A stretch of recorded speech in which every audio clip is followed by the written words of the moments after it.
Welcome to the relaunch video series from Buyer's Edge platform. Today, we're talking about cleaning and sanitizing and some of the considerations that operators should make in the realms of keeping themselves, their staff, and their customers safe as they work on reopening their restaurants.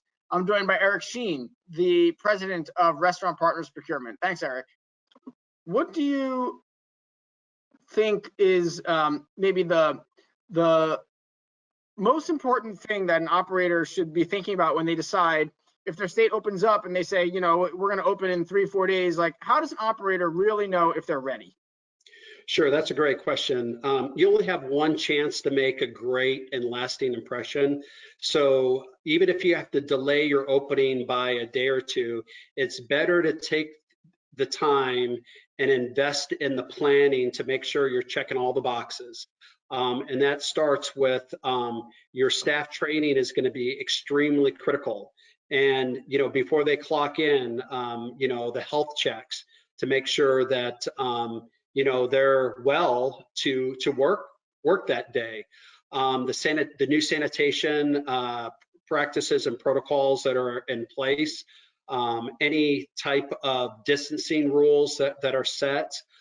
Communication to the guests is going to be key, and ongoing communication on an hourly basis on things that they can improve on, any issues that might come up, guest feedback. Right now with social media being key, you know, and a guest can come and dine in your restaurant.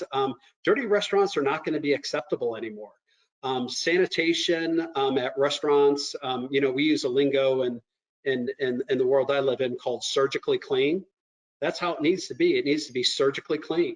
And, you know, anyone who falls short of that might be out of business. It doesn't matter how great your food is, because right now, before people would put up with mediocre surface as long as the food was great, right now, if the sanitation isn't great, you know, it's going to impact your top line revenue.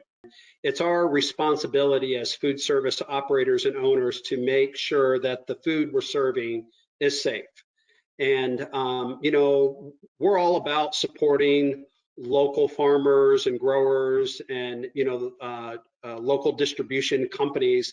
But we're in a new age right now where we're dealing with viruses that are worldwide and can infect us at any time. So the fact of having traceability is super important right now, because if there is an outbreak, we need to know how it happened, when it happened, and why it happened.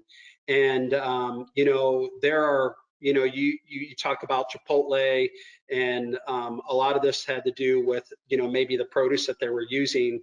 You know, I recommend, you know, Fresh Concepts or even Produce Alliance as a company that has a very tight supply chain. They follow tremendous sanitation and safety guidelines that are above and beyond what is required. And they also have traceability down to every case that is purchased by any restaurant operator. And that's really the safety and security net that you need in today's environment.